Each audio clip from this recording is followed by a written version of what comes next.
Hello. Hello, good afternoon sir. Very good afternoon. आप लोगों की वॉइस काफी लो आ रही है आज। नहीं सर, ऐसा कुछ नहीं है। क्लियर है sir. Good afternoon sir. Very good afternoon. मेरी स्क्रीन दिख रही है सब लोगों को? Yes sir. Yes sir.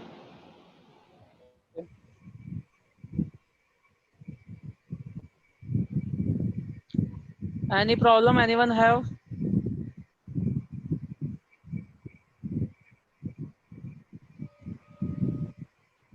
किसी की कोई प्रॉब्लम है या आगे के टॉपिक डिस्कस करें? सर आई थी थोड़ी सी प्रॉब्लम, लेकिन फिर थोड़ी देर बाद क्लियर हो गई थी। हाँ, थोड़ा सा जोर से बोलिए प्लीज। सर प्रॉब्लम आई थी, लेकिन फिर बाद में क्लियर हो गई थी। सर अच्छा, हो मेरी भी गई। एक प्रॉब्लम है सर। बताइए। सर हम ड्रॉप डाउन लिस्ट में पोस्ट ऑपरेशन कैसे चलाएंगे सर? ड्रॉप डाउन लिस्ट में post operation? Sir post operation drop down list में क्यों चलाना है?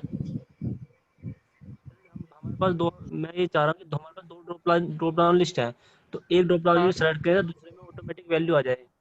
हाँ, तो एक ड्रॉप डाउन लिस्ट के सिलेक्शन चेंज पे आप एजेक्स रिक्वेस्ट मारोगे। एजेक्स रिक्वेस्ट अभी पढ़ाई नहीं है, पढ़ाने वाले हैं। अच्छा okay sir, okay. Depending drop down बोलते हैं उनको। जनरली वो ऐसे केसेस में यूज आते हैं, जैसे सपोज कीजिए आपने country then state then a city आप सेलेक्ट कर रहे हैं, तो इस टाइप के केसेस में आप उन्हें यूज करते हैं। या आपने कोई एम्प्लॉय सेलेक्ट किया तो उसकी डेजिग्नेशन या उसका डिपार्टमेंट आप सेलेक्ट कर सकते हैं। तो उस टाइप के यस केसेस में वो उन्हें डिपेंडिंग ड्रॉप डाउन कॉन्सेप्ट बोलते हैं, वो कराएंगे अभी। Okay sir, okay. ठीक है, तो अभी आगे चलें। हेलो। Yes sir. यस सर। ठीक है,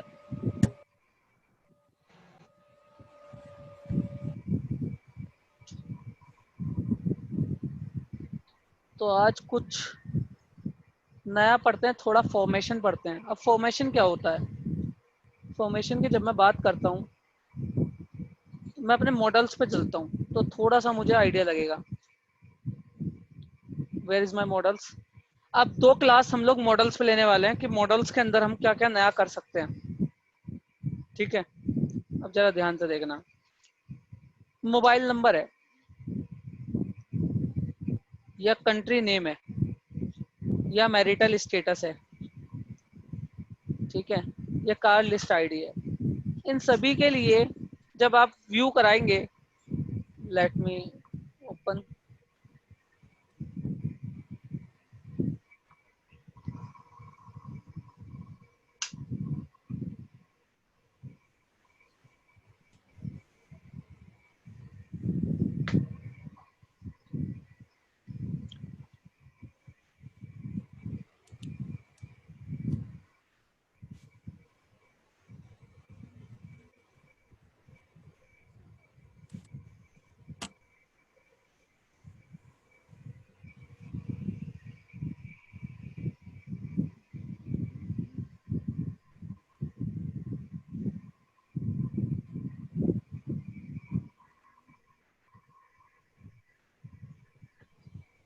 ठीक है, अब जरा मेरी एक चीज देखेगा, यहाँ पे देखिए।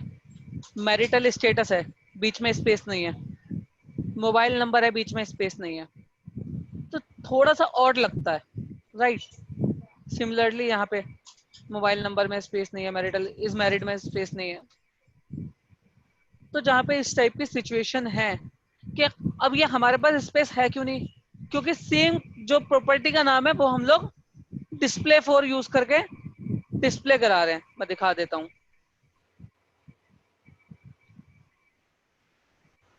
आप यहाँ जाएंगे तो हेडर में हमने यूज किया डिस्प्ले नेम फॉर। तो जो भी आपकी प्रॉपर्टी है वो सेम वहां पे दिखनी शुरू हो जाती है। ठीक है, लेकिन मुझे कुछ ऐसा चाहिए कि मैं उसको फॉर्मेट कर पाऊं। राइट, समझ में आ रही है मेरी बात? Yes sir. Hello. Yes sir. तो हमारे पास एक इनबिल्ट एट्रीब्यूट है, दैट इज डिस्प्ले नेम।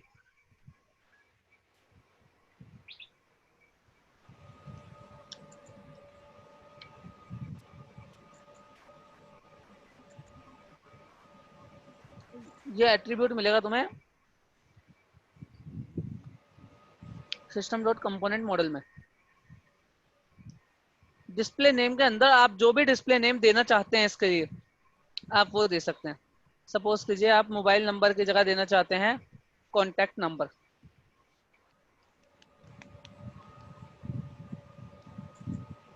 ठीक है। अब आप इसको सेव करेंगे और अब आप चलाएंगे इसको। आपका पूरे एप्लीकेशन में कहीं कुछ और चेंज करने की जरूरत नहीं है। जहां जहां आपका प्रॉपर्टी का लेबल मोबाइल नंबर आता था वहां ऑटोमेटिकली लिखा हुआ आने लगेगा क्या, कॉन्टैक्ट नंबर।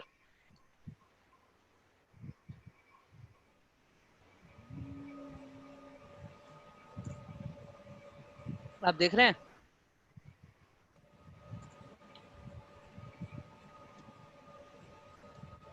ठीक है, मेरी बात समझ में आ रही है सबको? तो कॉन्टैक्ट ये डिस्प्ले नेम एट्रीब्यूट जो है वो जनरली हम लोग यूज करते हैं अपने लेबल्स को फॉर्मेट करने के लिए, ठीक है। सिमिलरली आप जेंडर नेम तो प्रॉपर्टी हमने यूज करी है, कंट्री नेम भी हमने यूज करी है, मैरिटल स्टेटस जहां भी यूज किया, मैरिटल स्टेटस में आपका सपोज कीजिए मैं लिख देता हूँ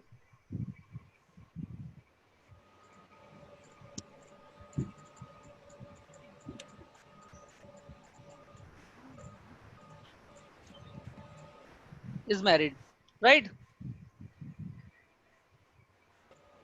लेकिन सिमिलरली जब आप इसको लिखेंगे तो आपको क्रिएट पे जाकर डिस्प्ले नेम फॉर यूज करना पड़ेगा।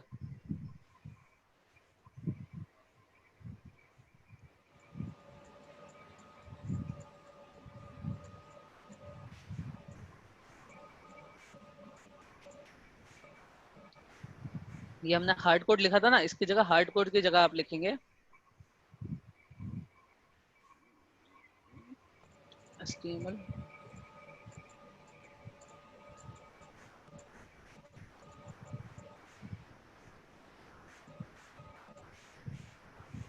जो भी आपकी property.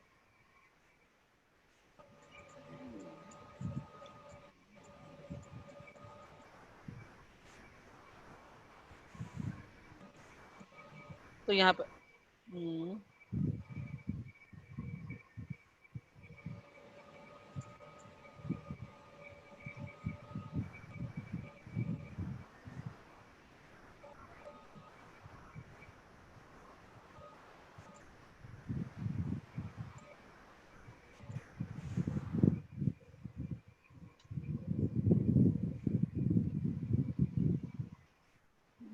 I need to check कहाँ से उठा रहा है ये, एक मिनट दीजिए।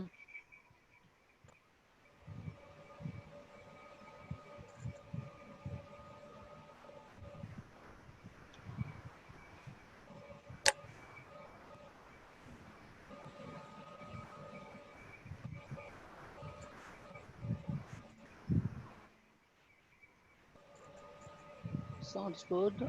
और इसके बाद में अगर मैं बात करूं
hello, hello, good afternoon sir. Good afternoon. Sorry sir, मैं थोड़ा सा लेट हो गया सर। कोई बात नहीं, बस एक कॉन्सेप्ट निकला है, ज़्यादा नहीं निकले। Okay sir. यहाँ पे देखिए आप, दिख रहा है आपको इज मैरिड? यस सर। ठीक है। सिमिलर वे में यहाँ पे शायद हमने प्रॉपर्टी कहीं और से उठाई है, तो चेक करना पड़ेगा मुझे क्या है। तो इस तरह आप इसका नाम जो है चेंज कर सकते हैं। ठीक है, डिस्प्ले नेम एट्रीब्यूट समझ में आया? Yes sir. गुड। जैसे डिस्प्ले नेम होता है, सेम वे में आपका डिस्प्ले फॉर्मेट भी होता है। अब डिस्प्ले फॉर्मेट जो होता है उसका काम क्या होता है? डिस्प्ले फॉर्मेट जो होता है उसके ज्यादातर काम होते हैं आपके डेट वगैरह के फॉर्मेट को दिखाने के लिए। क्योंकि मेरे मॉडल में अभी तक कोई डेट टाइप का फील्ड नहीं है, मैं एक मॉडल बनाता हूँ, उसमें एक डेट टाइप का फील्ड लेता हूँ और तब उसको दिखाना शुरू करते हैं, तो थोड़ा सा आप लोगों को आइडिया लगेगा, राइट? ओके फटाफट से सर। करेंगे, ज्यादा ज्यादा टाइम नहीं वेस्ट करेंगे।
टीवी एम्प्लॉय को दोबारा से मुझे डिजाइन थोड़ा सा चेंज करना है।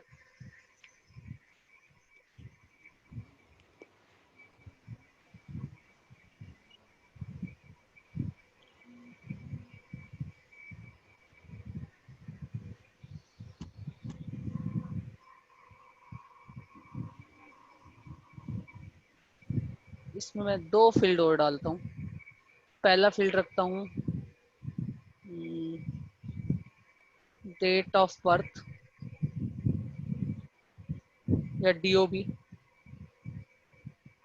डीओबी का टाइप क्या होगा? Date time, date time sir. Right. और दूसरा रख देता हूँ मैं, सपोज कीजिए सैलरी या वर्थ।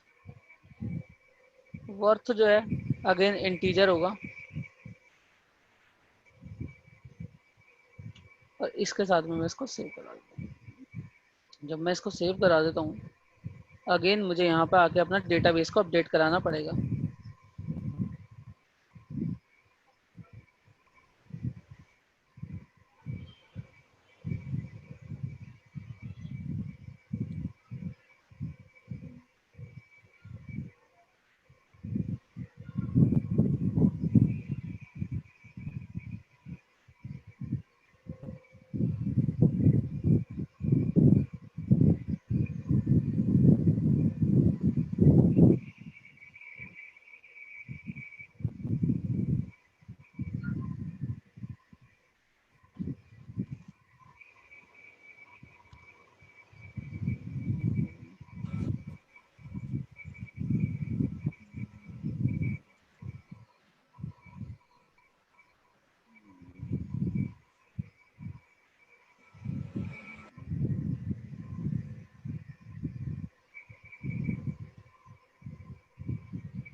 यहाँ पे मैंने इसके अंदर 2 प्रॉपर्टी बढ़ा ली है।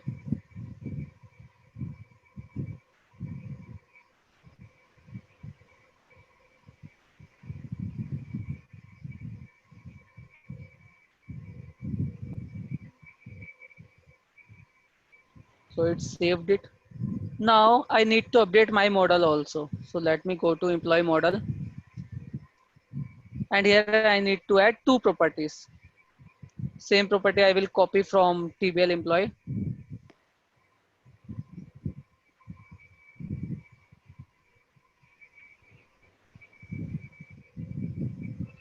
These are the 2 properties.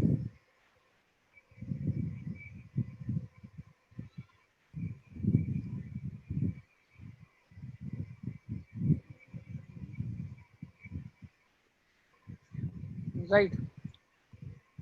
And now you need to add these on create also. Suppose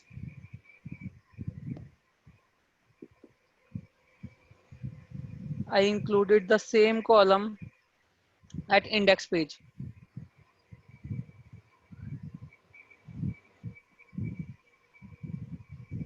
So at index page, you need to select 2 more column. One is DOB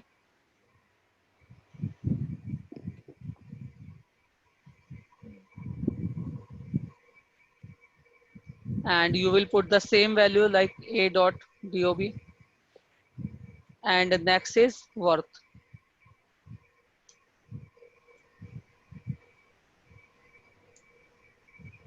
Right. So by adding these 2, you will get this property in your model. Now, if you go to your view, you need to change your view also. Sir आपने Here sir is वो जो DOB के बाद sir आपने comma क्यों लगा? अच्छा sir, ठीक है, ठीक। now on index page, on header side, you need to add 2 column. I am adding the same.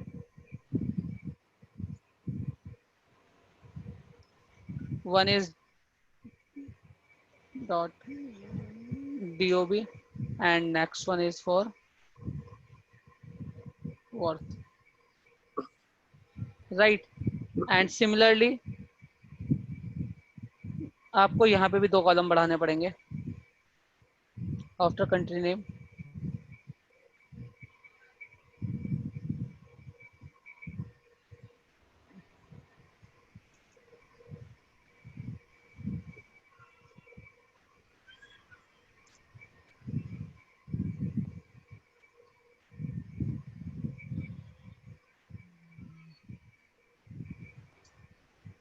Now, if you saved it and rerun it, you will get 2 blank column at your page.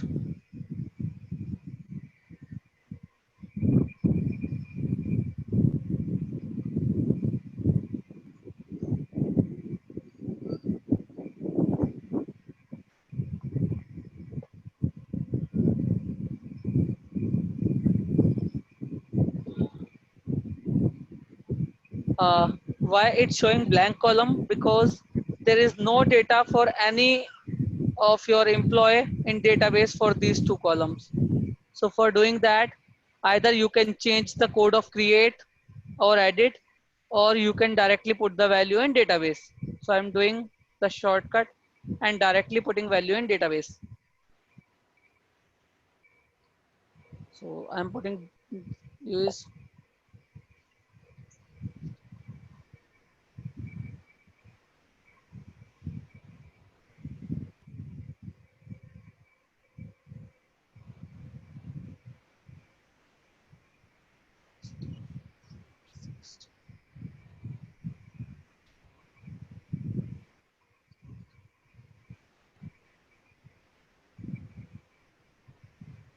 right?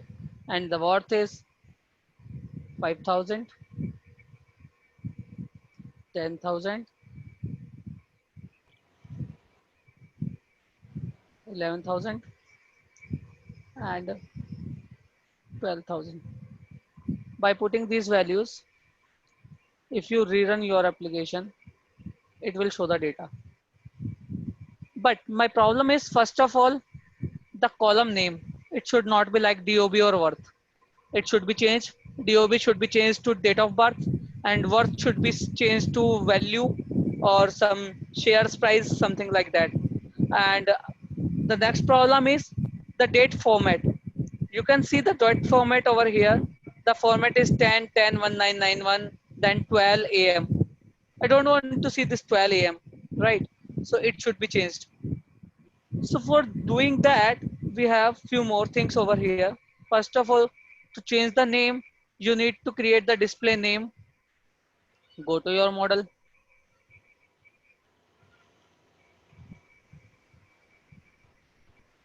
And put the same attribute.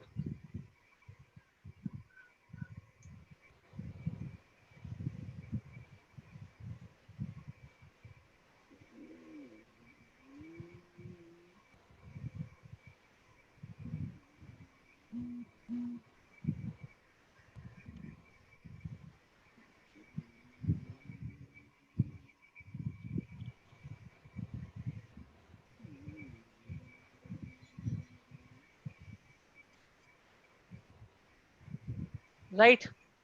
And now you can just simply save it. And by doing this, you will get the result. Now rerun the application so that you can see the changed name over there.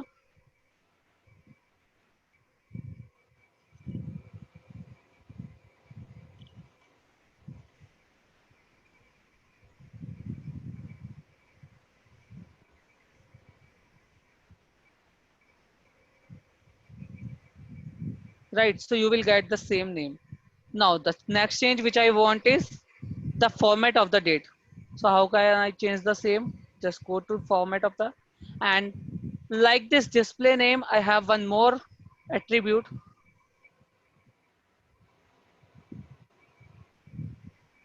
Display format. And to use this display format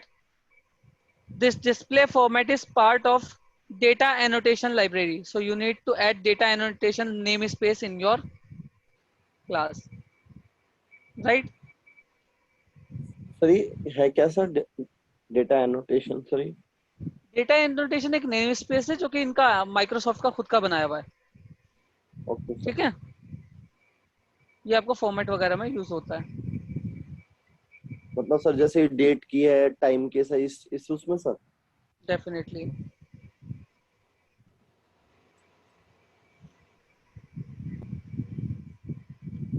अब display format में आप कोई भी string format पास कर सकते हो,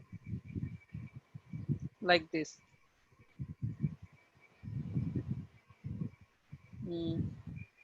string format क्या होते हैं?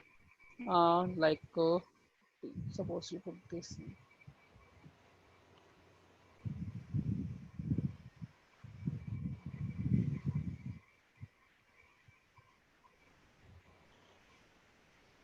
And the property of this is data format string.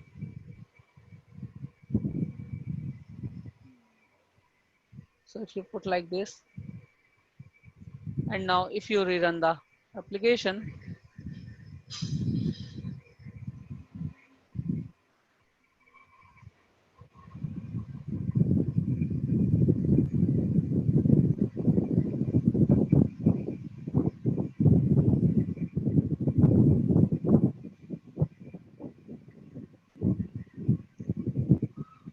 so it is changed to a small d format, right?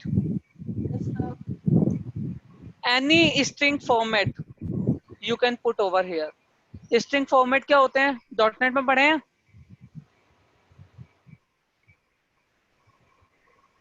बताओ भाई. बोलेगा कोई? यस सर डेट टाइम के लिए हाँ, तो सारे फॉर्मेट डिफरेंट टाइप से जितने डेट टाइम देते हैं। भी स्ट्रिंग फॉर्मेट आपने डॉट नेट में पढ़े हैं, सारे स्ट्रिंग फॉर्मेट यहाँ पे अप्लाई होते हैं, ठीक है? Okay sir. Now this portfolio is currency, right? This portfolio is currency. So if it is currency, then it should be look like a currency, right? Sir yes sir, yes sir. हाँ जी, बताइए sir आप हिंदी में समझा दिया करो यार, इतनी बुरी इंग्लिश तो नहीं है वैसे मेरी, सर, ठीक है? मेरी इंग्लिश आती नहीं है सर। ओफो, you are an employee of a company, right? Sir क्या करें sir? Not a issue. Okay, so portfolio worth की अगर मैं बात करता हूँ तो ये एक करेंसी है, राइट? तो अगर ये करेंसी है तो इसके आगे करेंसी सिंबल लगा होना चाहिए, आइदर रुपी लगा हुआ हो या डॉलर लगा हुआ हो, डॉलर, यस राइट? सर। तो एक और मेरे पास एट्रीब्यूट है यहाँ पे, that is data format attribute, data type attribute.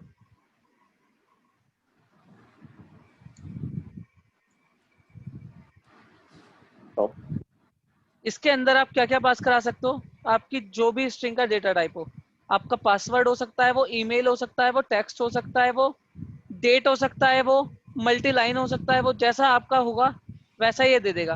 और इसने कुछ अपने इनबिल्ट भी दे रखे हैं, जैसे क्रेडिट कार्ड जैसे आप लगाओगे ये ऑटोमेटिक आपके उसकी लेंथ जो कर जाएगा 16 कर देगा, और उसके अंदर आप 16 से ज्यादा कुछ भी नहीं डाल पाओगे, राइट? तो ये उस टाइप से चेंज कर देता है।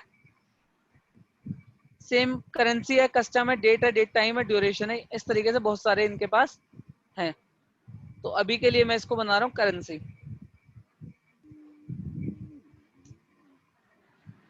ठीक है? जैसे ही मैंने इसको करेंसी बनाया, अब देखना जरा, सर ये अपने आप ही डिफॉल्ट सिंबल देगा या सर जो हम डालेंगे वो देगा सर? हाँ उसी पे बात करूंगा, अभी बस 1 मिनट का टाइम दो। अभी देखो ये क्या देता है। वही होगा, डॉलर देगा। क्या लगा दिया इनने? डॉलर लगा दिया। करेंसी में चेंज भी कर दिया, देखो इनने नंबर में उसको कन्वर्ट कर दिया, 5000 बना दिया। तो ऐसा क्यों किया इनने? डॉलर क्यों लगाया भैया? हम तो इंडियन है, हम तो रुपीस लगाना चाहते हैं। या अगर मैं यूरोप में काम करूंगा तो यूरो लगाना चाहूंगा। Yes sir. तो आपकी एप्लीकेशन जब भी चलती है तो वो एक ग्लोबलाइजेशन कल्चर के अंदर चलती है। किसके अंदर चलती है? ग्लोबलाइजेशन कल्चर के अंदर। और डिफॉल्ट कल्चर जो होता है किसी भी एप्लीकेशन का, वो होता है EN-US। EN-US। Yes sir. और EN-US जो कल्चर बता रहा हूँ, वही बता रहा हूँ। EN-US जो कल्चर होता है वो ये बताता है कि आपकी जो एप्लीकेशन है वो US कल्चर में चल रही है, अमेरिकन कल्चर में चल रही है। सारे ब्राउजर EN-US कल्चर में चलते हैं, सारी एप्लीकेशन EN-US कल्चर में चलती है। अगर आपको किसी और कल्चर में अपनी एप्लीकेशन चलानी है तो आपको वो कॉन्फ़िगर करना पड़ता है, ठीक है? तो आप अगर गूगल करोगे ना, तो सर ये तो एक तरीके से लाइब्रेरी होती होगी सर। हाँ, कल्चर फॉर US लिखा हुआ सर, उस अभी तक मतलब नहीं पता था सर ये होता क्या है। ठीक है, आज पता चला। ये कब यूज होता है वो भी बता देता हूँ। इसका ज्यादातर यूज आपका तब आता है जब आप मल्टीलिंगुअल एप्लीकेशंस पे काम करते हैं। मल्टीलिंगुअल एप्लीकेशन, ये देखो, ये जो EN-US है इसका मतलब ये US की एप्लीकेशन है, यस सर। ठीक है? इंडिया के लिए क्या होता है? सर नहीं पता सर। अच्छा, ये सेट कहाँ पे होता है? मैंने बताया था जब भी कोई कॉन्फ़िगरेशन की बात आएगी तो मैं कहाँ पे जाऊंगा? web.config में।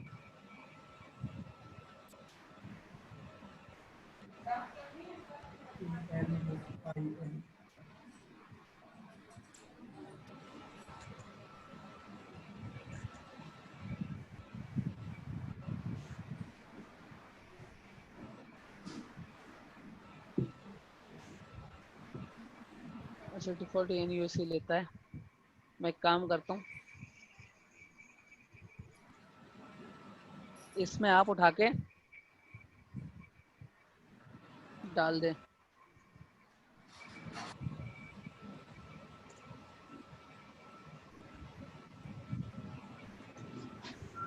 और इसके अंदर आप डाल दें EN-IN होता है शायद इंडिया के लिए, मैं एक बार चेक कर लेता हूँ।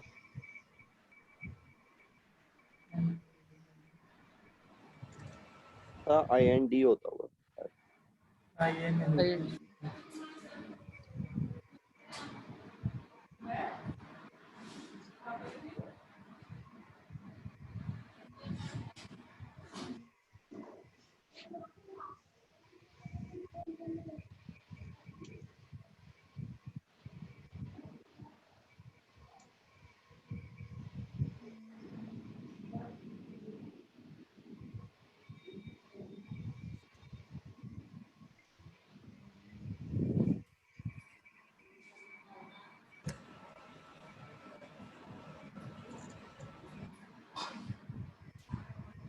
IN है सर, HIIN।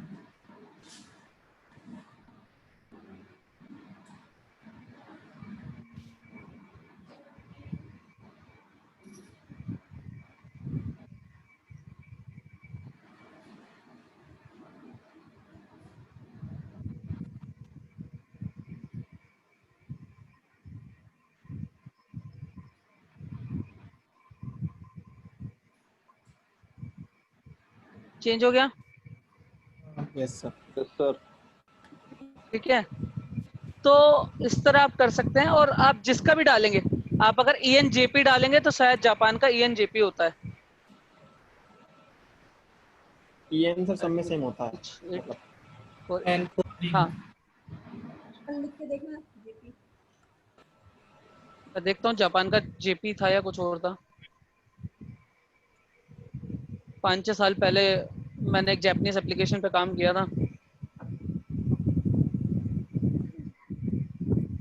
तब यूज किया था। Okay sir.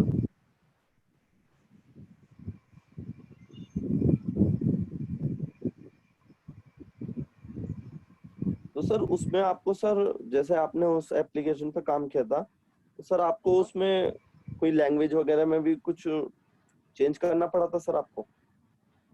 Language actually code तो इंग्लिश में लिखते हो ना आप।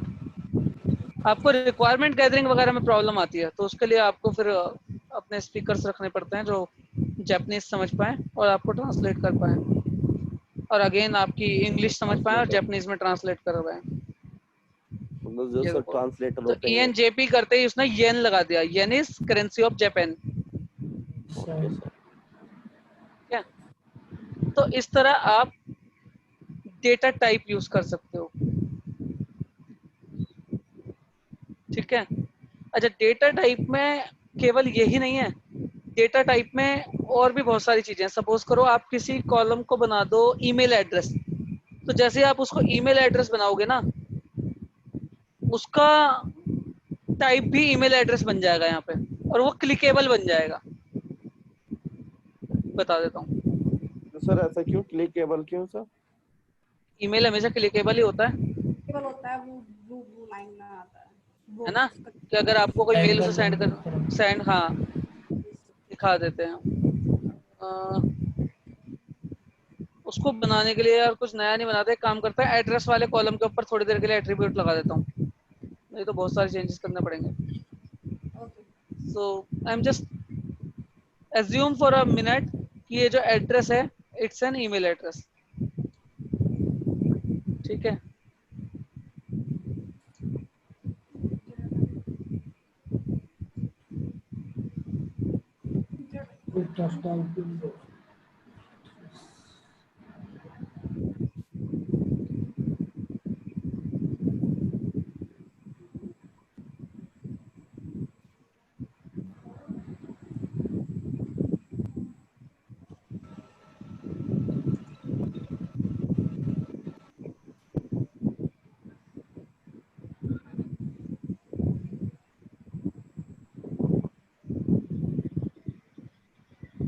सारे क्लिकेबल बन गए। अब आप जैसे ही इस पे क्लिक करोगे, बाय डिफॉल्ट आपकी मशीन का जो भी डिफॉल्ट ईमेल एड्रेस आपने यूज कर रखा होगा, जैसे कि मेरी मशीन पे आउटलुक इंस्टॉल है, ये उस ईमेल एड्रेस को खोल देगा और टू में ये वाली वैल्यू भी डाल देगा।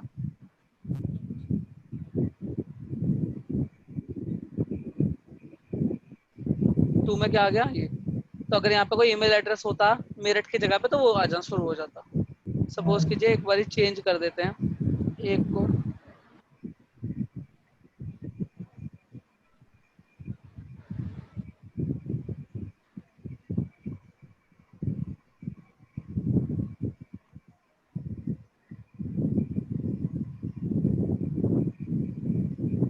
ठीक है। तो इस टाइप से आप ईमेल एड्रेस भी बना सकते हो। यहाँ तक किसी को कोई प्रॉब्लम हो तो मुझे बता दो। No sir. No sir. अच्छा, मैंने एक आपको हिडन इनपुट बताया था, यस सर। यस वो सर। कॉन्सेप्ट समझ में आ गया था? Yes sir. पक्का ना? सर एक बार और बता दो उसे। ऐड कार्स पे गए, ऐड कार पे गए तो यहाँ पे मुझे इसकी एम्प्लॉय की आईडी चाहिए इस पेज पे? नहीं चाहिए। लेकिन जब मैं इसको क्रिएट करूंगा, क्रिएट करने के बाद मुझे उस एम्प्लॉय की आईडी चाहिए, यस सर। है ना? तो इस काम को करने के लिए मेरे पास दो तरीके हैं। या तो मैं उस एम्प्लॉय आईडी को पहले यहाँ पे व्यू पे लाऊं और फिर उसको एक हिडन फील्ड में रख लूं और क्रिएट के क्लिक पे वो हिडन फील्ड जो है वो पीछे चला जाएगा। देखो कैसे, जो कि हमने किया भी था।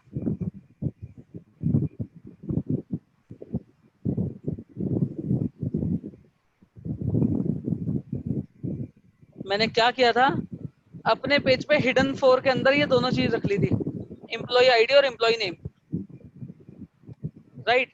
और इनको रखने का बेनिफिट क्या मिला था मुझे कि जब मैंने इसको पोस्ट कराया, यस सर। सर हम ये पीछे सर डेटाबेस में भेज रहे हैं सर। हाँ डेटाबेस में भेजना पड़ेगा ना, तभी तो एम्प्लॉय आईडी चाहिए, क्योंकि डेटाबेस में एम्प्लॉय आईडी चाहिए मुझे, जो कि मेरे पास इस जब भी मुझे कोई चीज ऐसी होती है कि पेज पे नहीं दिखानी होती है और पीछे चाहिए होती है, यस सर।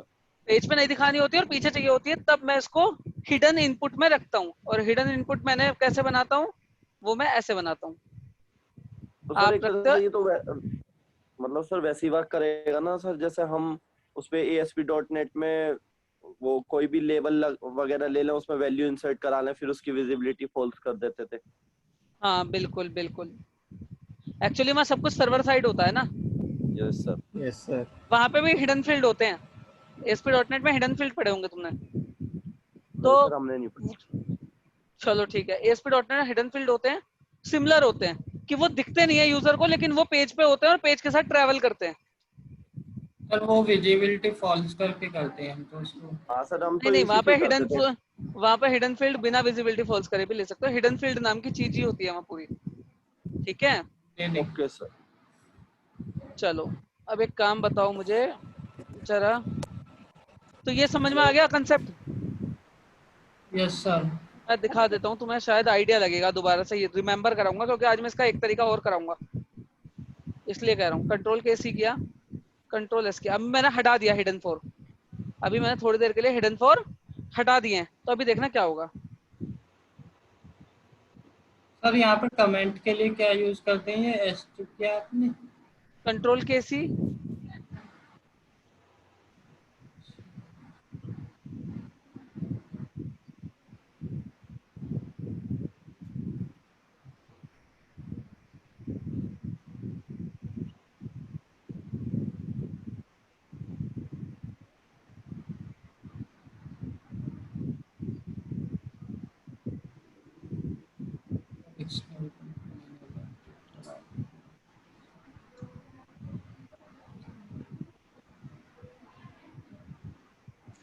अच्छा आप लोगों की फीलिंग एमवीसी में कैसी है? मतलब एमवीसी समझ में आ रही है या ऊपर से जा रही है, किस टाइप से? मतलब ठीक लग रहा है, काम कर पाओगे इसमें, इतने कंफर्टेबल हो, क्या सीन क्या है?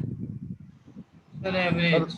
सर देखिए सर, अभी जैसे हम सर जैसे अभी ASP.NET से स्विच कर रहे हैं सर ASP.NET MVC पे, सर थोड़ा टाइम तो लगेगा, पर सर कोशिश कर रहे हैं सर अपनी तरफ। जितनी ज्यादा आप लोग प्रैक्टिस करोगे उतना ज्यादा सीखोगे, मैं ये बता रहा हूँ, नहीं तो सर सीख वो नहीं थोड़ा पाओगे। हमें आदत थी ना सर, ड्रैग एंड ड्रॉप की मैक्सिमम आदत थी हमें। ड्रैग एंड ड्रॉप एक्चुअली आपको किसी भी लैंग्वेज में नहीं मिलेगा आगे, ये सबसे गंदी तो चीज है। अगर आज अगर तुम एमवीसी के टाइम पे सीख लोगे ज्यादा अच्छा है, नहीं तो आगे अगर एंगुलर का नाम सुना है तुम लोगों ने? Yes, sir, Angular Java. हाँ, तो मतलब एंगुलर, जब मैं एंगुलर पढ़ाता हूँ वहां पे भी सिमिलर चीज है, वहां कोई ड्रैग एंड ड्रॉप नहीं है।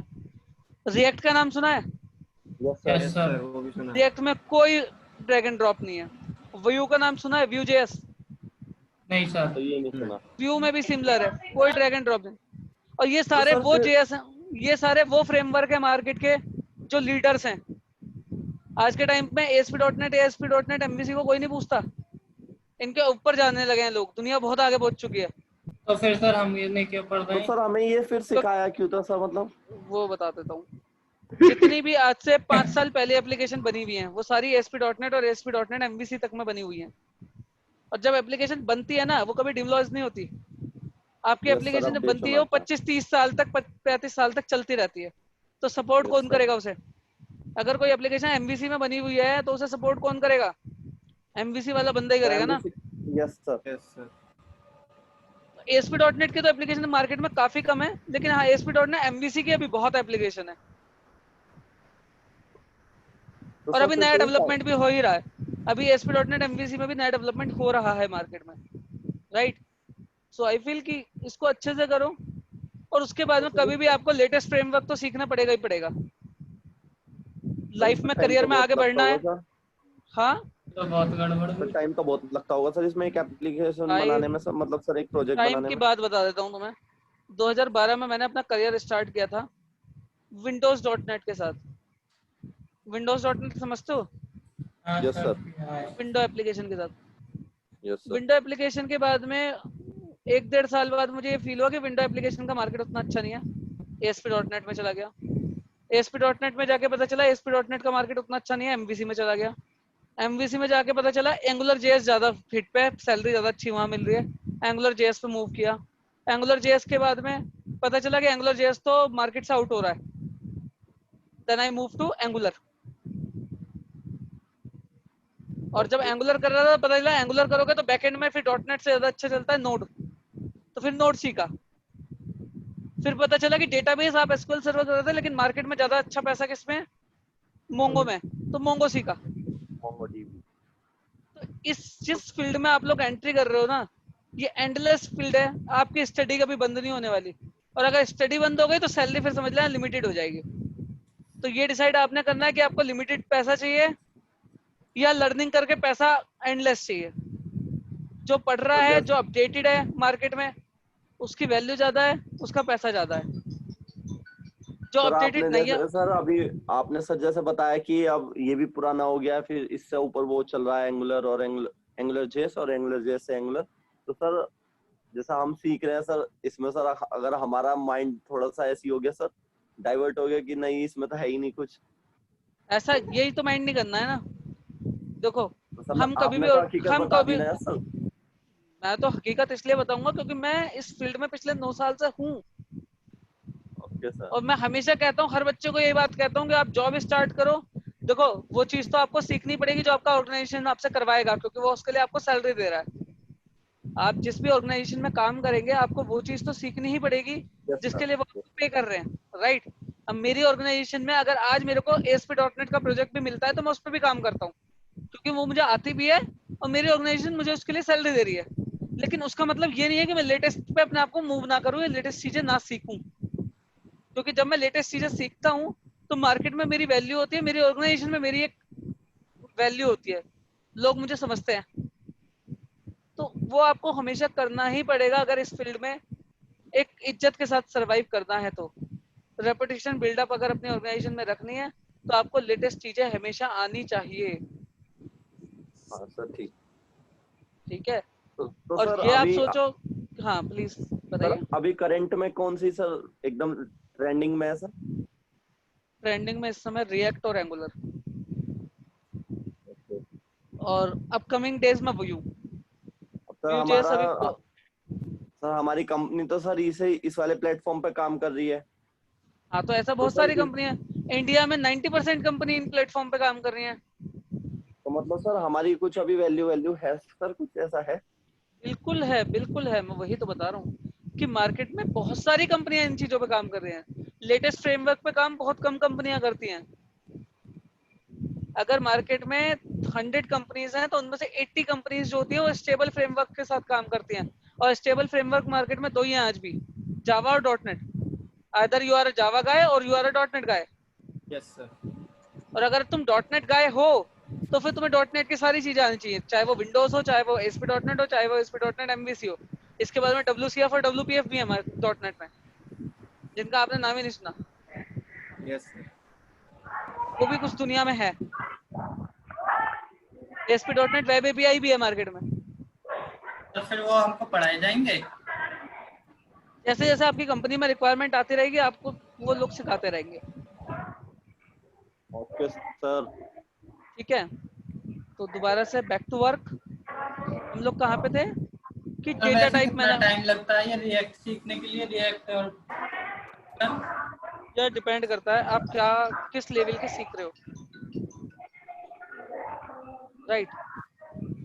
जैसे ओके हमारा सर। रिएक्ट, हमारा एंगुलर का बैच है वो भी 2 महीने का है, हमारा रिएक्ट का बैच है वो भी 2 महीने का है सर इसमें ना। भी कुछ ऐसा ही है जैसे ASP.NET में MVC वगैरह ये सब नहीं सब नहीं नहीं मिलता नहीं, है? ये खुद ही लेटेस्ट फ्रेमवर्क है, तो इनमें इनका कोई एक्सटेंशन अभी तक नहीं है मार्केट में। सर ठीक है, चलिए खैर आगे बढ़ते हैं। तो डेटा टाइप आ गया समझ में। यस सर। ठीक है, तो आज हमने 3 चीज पढ़ी है, डेटा टाइप, डेटा फॉर्मेट और डिस्प्ले फॉर्मेट। Yes, ठीक sir. है, सर ये किसके यहाँ से साउंड आ रहा है इतना? तेरे मेरे यहाँ पास से आ से। रहा है जय भाई, तेरे यहाँ से आ रहा है। मेरे यहाँ कोई भी नहीं है मेरे पास। तो कहाँ है एक फिर बारी तो? मैं म्यूट ऑल करके देखता हूँ, एक बारी मुझे दीजिए। और तू सार हो गई। ऐसा लग रहा जी, है तो साथ हो रहा है। अभी साउंड आना बंद हो गया। ठीक है, अभी आगे चलते हैं। अच्छा, मैंने एक चीज और बताई थी आपको, दैट इज टेम्प डेटा, हाँ सर वो बोला था आपने कीवर्ड। है ना। अब टेम्प डेटा क्या डेटा होता बैग के है, साथ। मुझे बताओ। कंट्रोलर से डेटा व्यू पे भेजना है तो मैं क्या यूज करता हूँ? Sir view data. या view bag, yes yes sir. Sir. है ना।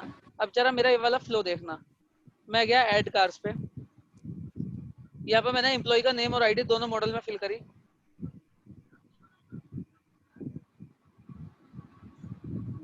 और यहाँ से कंटिन्यू कर दिया।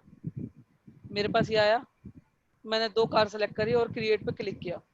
अब आप एक चीज देखो, जो मेरे पास एम्प्लॉय आया है उसके अंदर आईडी और नेम नहीं आए, हाँ सर, ऐसा क्यों सर? क्योंकि आईडी और नेम मैंने व्यू पे यूज ही नहीं किए हैं। और मैंने उस दिन एक बात बताई थी कि अगर आपको ऐसा कभी कोई चीज करनी हो कि आपने जो चीज व्यू पे यूज नहीं करी है और आपको बैकएंड में चाहिए, तो आप उसके लिए या तो हिडन फील्ड यूज करो। अगर आप हिडन फील्ड यूज करोगे तो आपके लिए वो व्यू पे यूज तो दिखाई नहीं दे रहे हैं यूजर को, बट यूज हुए हैं।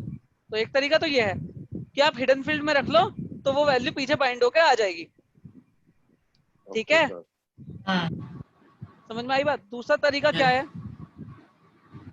मुझे एक बात बताओ, मुझे अल्टीमेटली आईडी और नेम इस वाले कंट्रोलर से, इस वाले एक्शन मेथड से, इस वाले एक्शन मेथड से इसके पोस्ट वाले एक्शन मेथड पे ही तो भेजते हैं, यस यही तो सर। करना है। यानी कि हाँ मुझे जो डेटा चाहिए वो एक एक्शन मेथड से दूसरे एक्शन मेथड पे चाहिए, व्यू पे नहीं चाहिए। जी सर। तो जब भी आपको डेटा एक एक्शन मेथड से दूसरे एक्शन मेथड पे भेजना हो बिना व्यू के इंटरफेयर के, मतलब व्यू पे वो डेटा नहीं चाहिए, एक एक्शन मेथड से दूसरे एक्शन मेथड पे भेजना है, यस सर। तो आप ऐसे टाइम पे क्या यूज कर सकते हो? Temp data. Temp data. Again मैं अपनी बात रिपीट कर रहा हूँ, जब आपको डेटा एक एक्शन मेथड से दूसरे एक्शन मेथड पे या एक कंट्रोलर से दूसरे कंट्रोलर पे भेजना होता है बिना व्यू के इंटरफेयर के, बिना व्यू के इंटरफेयर के आपको एक एक्शन मेथड से दूसरे एक्शन मेथड पे या एक कंट्रोलर से दूसरे कंट्रोलर पे डेटा भेजना होता है, तो आप यूज करते हैं टेम्प डेटा। ओके ठीक सर। है, yes sir. Okay sir. Temp data कैसे यूज करेंगे देखो जरा। जो आपने गेट वाला व्यू बनाया था ना, वहीं पे जाओ, अपने डेटा को यहाँ पे टेम्प डेटा में डाल दो। ये टेम्प डेटा कोई सर प्रॉपर्टी है सर, एक कोई ऐसी डेटा ट्रांसफर करने की सर? जैसा व्यू डेटा और व्यू बैग है ऐसे ही है, ठीक है। सर आपने और बताया था एम्प्लॉय ना आईडी 3 के ही अंदर होते आप, हैं। हाँ तो 3 होते हैं ना, 2 बता देते व्यू डेटा और व्यू बैग, आज सर एक थर्ड मॉडल भी बताऊँ? तो था फिर। वो मॉडल था सर, वो तीसरा तो। हाँ तो वो व्यू डेटा, व्यू बैग और मॉडल थे डेटा को कंट्रोलर से व्यू पे पहुंचाने के लिए। अब मैं यस सर। कंट्रोलर से व्यू पे नहीं भेज रहा, कंट्रोलर से कंट्रोलर पे भेज रहा हूँ, okay sir, yes okay sir. Sir, okay. ठीक है। तो ये ओके सर। आईडी मैंने यहाँ पे तो फिल करी, और यहाँ पे आके इसको रीड ना करके, ये आईडी अभी तक तो मैंने इससे उठाई थी, अब आप इसकी यस जगह सर, किससे उठाओगे? टेम्प डेटा से। Okay sir.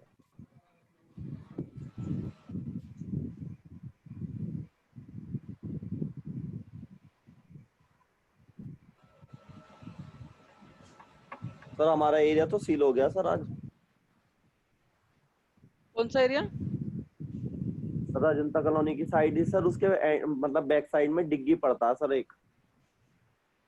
हाँ हाँ, सर वो वहां पे सील कर दिया सर, कोरोना के 3 पेशेंट निकल गए सर 3 3 पेशेंट दिन निकल के गए। अंदर।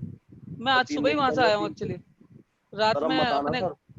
नहीं अब नहीं आऊंगा, रात में एक्चुअली अपने वाले घर पे गया था, थोड़ा सा कल पूजा थी वहां पे। सर आपका तो तो कॉलोनी की साइड है सर, इधर मत आना सर, डिग्गी की साइड वो। नहीं नहीं, डिग्गी की साइड तो खैर मैं गया ही नहीं हूँ, मेरा कोई आज तक काम ही नहीं पड़ा। 3 निकल गया सर यहाँ पर आज। और इसको आप इंटीजर में कन्वर्ट करा लेंगे।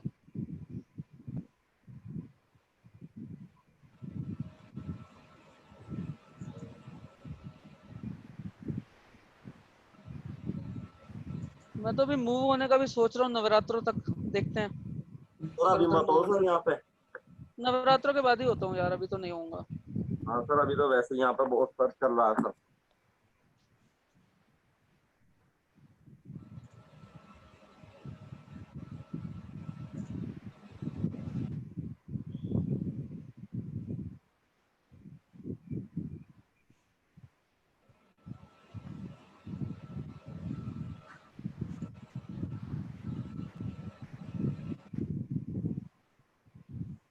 अब आप यहाँ देखिएगा,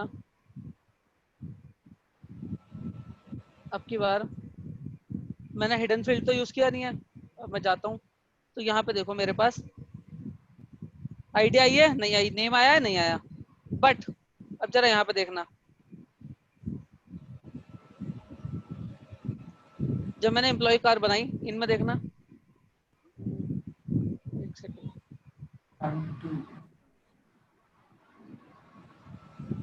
एम्प्लॉय आईडी कितनी आ गई? कमिंग कमिंग, गो। आईडी 1। कमिंग कमिंग बेटा, कमिंग। चलो ठीक है, तो यहाँ पे आईडी 1 आ गई। वो आईडी 1 कहाँ से आई है? वो आईडी 1 टेम्प डेटा से आई है।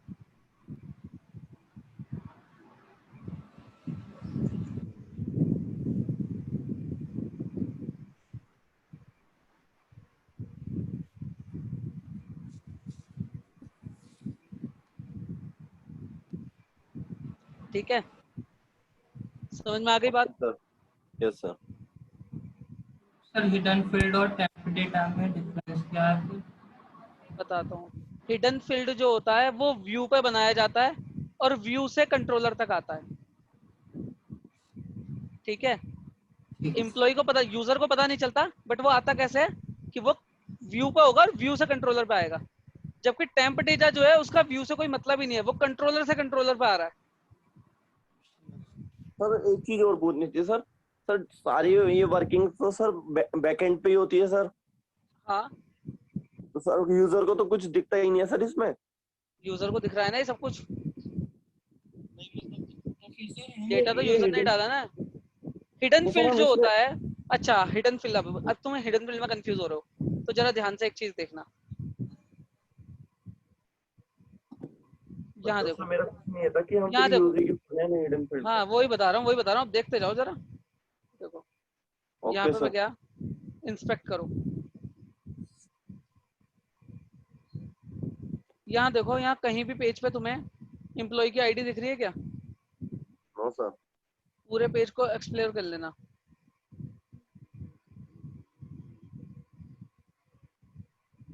कहीं भी तुम्हें हिडन फील्ड नहीं दिखेगा क्योंकि यहाँ पे है ही नहीं।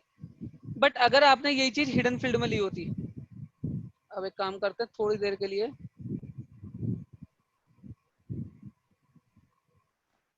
ये जो हिडन फील्ड हमने लिए थे,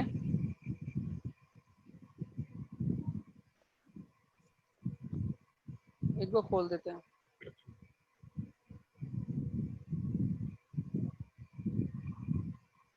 ठीक है, और इसको जैसे मैंने खोला,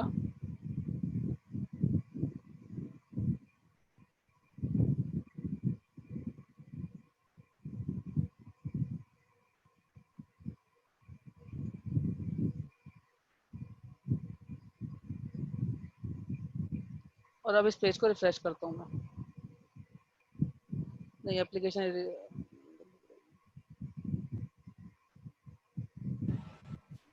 तो वैसे ये पूरी एमबीसी सर आप ही पढ़ाओगे सर? बिल्कुल। ओके कोई सर। प्रॉब्लम सर है? ने नहीं सर, नहीं प्रॉब्लम सर, कुछ नहीं है सर, नहीं प्रॉब्लम नहीं है सर। सर ने हमसे ये बोला था ना, 1 वीक में पढ़ाऊंगा, मतलब 1 वीक सर पढ़ाएंगे फिर मैं पढ़ाऊंगा सर, इसलिए पूछ रहा था। ओके, नहीं नहीं, एमबीसी मैं ही पढ़ाता हूँ एक्चुअली।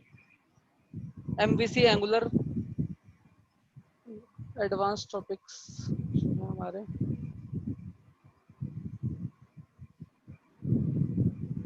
अब एक चीज आप देखिएगा यहाँ पे,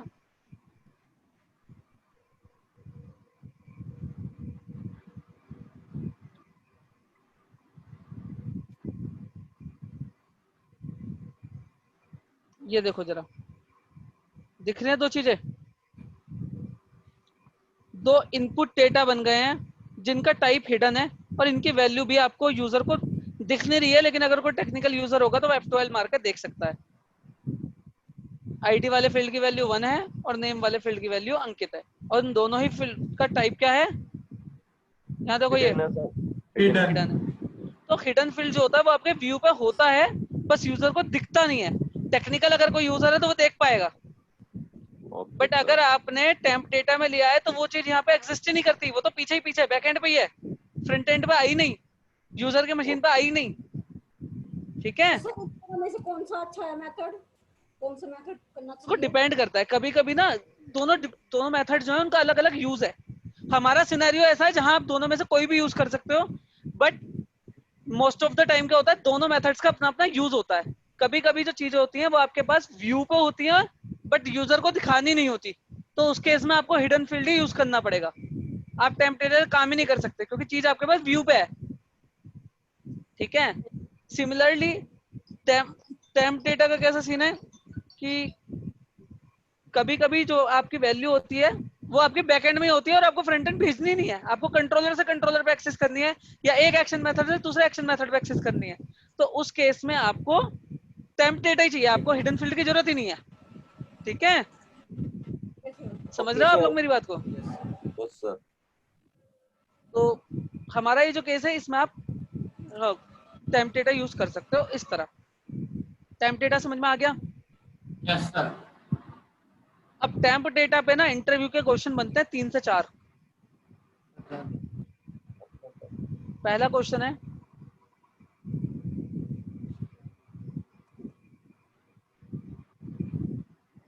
तो लिख लेते हैं सर हम इन्हें। व्हाट इज, वीडियो में सब मिल जाएगा आपको इसीलिए मैं लिखता हूँ, what is temp data, why we use temp data. इन दोनों क्वेश्चंस का आंसर आपको मिल चुके हैं। यस सर। ठीक है, थर्ड इज टेम्प डेटा की लाइफ साइकिल क्या होती है और टेम्प डेटा की लाइफ कितना होता है, what is life span of temp data. ये क्वेश्चन मैं कल को बताऊंगा, बहुत इंपॉर्टेंट क्वेश्चन है। अब टेम्प डेटा पढ़ेंगे तो, एंड जब आप ये पढ़ लोगे, how can we extend life of temp data, जब उसकी लाइफ पता चल जाएगी तो लाइफ को कैसे एक्सटेंड कर सकते हैं। ठीक है, इसके बाद में एक और मेथड बनता है, what is keep and peak methods in MVC? बहुत इंपॉर्टेंट क्वेश्चन है ये वाला। और सच बताऊं तो ये वाला क्वेश्चन और इससे पहले वाला how can we extend life of temp data, ये दोनों सेम ही है, ठीक है। और इसको थोड़ा बहुत और घुमा के बंदा आपसे पूछ सकता है कि टेम्प डेटा का अगर मुझे टाइम बढ़ाना है तो कैसे बढ़ाऊंगा, या टेम्प डेटा मुझे बहुत आगे तक यूज करना है तो कैसे करूंगा, तो वो उसके ऊपर बात है। बट आपको आइडेंटिफाई करना है कि वो क्या पूछ रहा है आपसे, ठीक है। तो ये 5 आपके क्वेश्चन बनते हैं केवल टेम्प डेटा से। टेम्प डेटा बहुत इंपॉर्टेंट टॉपिक है, थोड़ा ध्यान से पढ़ना, ठीक है। कल को फिर टेम्प डेटा पे दोबारा बात करेंगे, इसकी लाइफ टाइम दिखाऊंगा और इसकी लाइफ कितनी होती है वो भी दिखाऊंगा, पीक और कीप भी समझाऊंगा, ठीक है। और फिर हम चलेंगे वैलिडेशंस की साइड, ठीक है। Okay sir. Thanks for today, see you tomorrow. Okay sir, thank you sir, bye sir. Bye thank you, sir. Bye, have a good day, bye.